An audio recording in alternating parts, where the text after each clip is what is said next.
Hello everyone, నేను మీ doctor Sriram.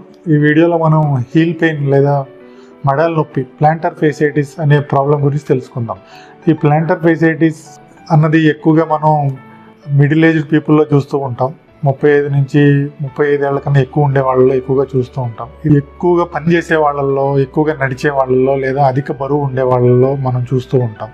ఈ ప్రాబ్లంకి ప్రధానమైన కారణం వచ్చేసి అధికంగా బరువు ఉండడం, అదేవిధంగా నడిచేటప్పుడు హార్డ్ సర్ఫేసెస్ మీద నడవడం, దాంతోపాటుగా కొన్ని కండరాలు టైట్గా ఉండే, ఎక్కువగా కాఫ్ మజిల్స్ టైట్నెస్ అన్నది ఎక్కువగా ఉండడం వల్ల కూడా ఈ ప్రాబ్లం అనేది ఎక్కువగా చూస్తూ ఉంటాం. ఈ వ్యాధి ప్రధానమైన లక్షణాలు ఏంటంటే, కొంతసేపు రెస్ట్ తర్వాత పాదం కింద పెట్టాలంటే విపరీతమైన నొప్పి రావడం, పర్టికులర్గా ఉదయం పూట పాదం కింద పెట్టాలంటే విపరీతమైన నొప్పి ఉండడం, అదేవిధంగా కొంతసేపు రెస్ట్ తీసుకున్నాక లేచి నించోవాలంటే కొంచెం నొప్పి ఉండడం, నొప్పి కొంచెమే కాదు ఒకసారి విపరీతంగా కూడా ఉంటుంది. దీనికి చికిత్సా విధానం చూసినట్టయితే ఎక్కువగా స్ట్రెచ్చింగ్ ఎక్సర్సైజెస్ చేయడం ద్వారా చాలా మందికి రిలీఫ్ వస్తుంది.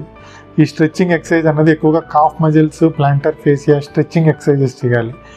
ఈ ఎక్సర్సైజ్లో ముఖ్యమైన ఎక్సర్సైజ్ ఏంటంటే పర్వతాసనం అంటారు, చాలా మందికి తెలిసే ఉంటుంది. మౌంటైన్ పోజ్ అంటారు. ఏంటంటే మోకాళ్ళు స్ట్రైట్గానే ఉంచుతాము, నిటారుగా ఉంచుతాము. మనం తుంటి దగ్గర బెండ్ అవుతూ పూర్తిగా అరిచేతులు నేలకి తాకేలాగా ప్రయత్నం చేస్తాం. ఇలా చేసి ఈ పొజిషన్ కొంతసేపు హోల్డ్ చేయడం ద్వారా ఏమవుతుందంటే మన posterior chain of muscles, hamstrings, అలాగే కాఫ్ మజిల్ బాగా స్ట్రెచ్ అవుతాయి. ఇవి ఎక్కువగా స్ట్రెచ్ అయితే ఏమవుతుందంటే ఈ ప్లాంటర్ ఫేషియా మీద ఉండే స్ట్రెస్ అన్నది తగ్గుతుంది, తద్వారా పెయిన్ రిలీఫ్ అన్నది జరుగుతుంది.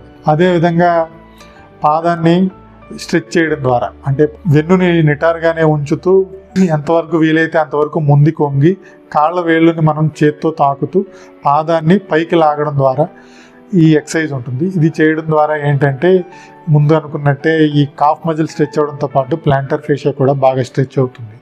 వీటితో పాటుగా జనరల్ మెజర్స్ ఏంటంటే వెయిట్ రిడక్షన్, బరువు తగ్గడం అన్నది కూడా చాలా హెల్ప్ చేస్తుంది పెయిన్ రిడక్షన్కి. అదేవిధంగా ఫుట్వేర్ మాడిఫికేషన్ ఏంటంటే మెత్తటి చెప్పులు తీసుకోవాలి. హీల్ అన్నది చాలా సాఫ్ట్గా ఉండాలి. చాలా సాఫ్ట్గా ఉండే ఫుట్వేర్ తీసుకొని ఎప్పుడూ కూడా పాదము ఈ ఫుట్వేర్ అన్నది యూజ్ చేయాలి. ఈవెన్ ఇంట్లో కూడా ఈ ఫుట్వేర్ లేకుండా నడవకుండా ఉంటే ఈ ప్రాబ్లం అనేది ఎక్కువ అవ్వకుండా ఉంటుంది. అదేవిధంగా త్వరగా రిలీఫ్ కూడా పొందొచ్చు.